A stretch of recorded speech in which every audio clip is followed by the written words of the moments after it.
कुणी आहे का घरात? अहो मॅडम, तुम्ही या ना. प्राचीला बरं वाटत नाही. अरे बापरे, काय झालं? काळजीचं कारण नाही. प्राची पहिल्यांदाच शहाणी झाली. माझ्या परीने मी मार्गदर्शन केलंच आहे. आता तिला तुमच्या मायेची गरज आहे. येते. ताई, पोटात खूप दुखतंय. घाबरू नकोस. प्रत्येक बाईचं आयुष्य नव्याने सुरू होतं जेव्हा ती वयात येते. आणि तू आता वयात आलीस.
मुलगी एकदा नाही तर 3 वेळा जन्म घेते.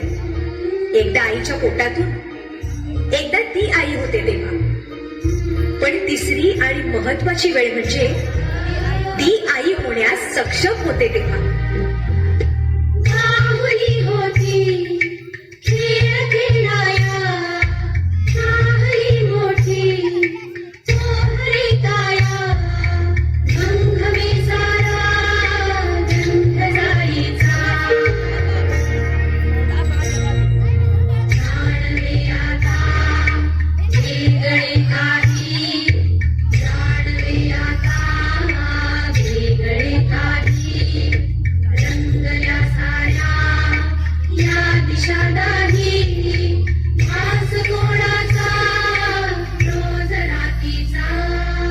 हे एक सुंदर वरदान आहे जे फक्त स्त्रियांना मिळतं.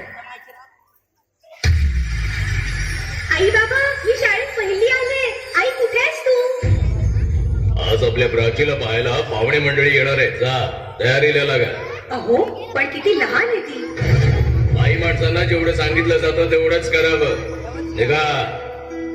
ऐकलंस ना बाबा काय म्हणाले? मी नाही जाणार तुम्हाला सोडून.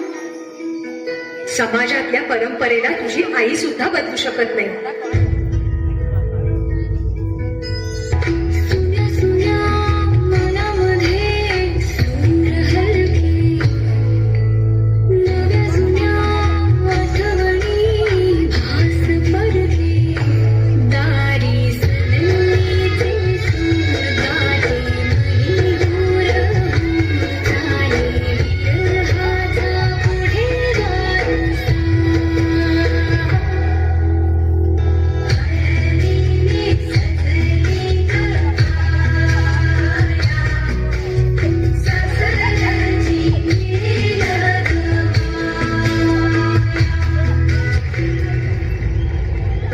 करायला मुलगी म्हणून जन्माला येणं हाच आपला गुन्हा आहे. कसं सांगू, कसं शिकवू तुला?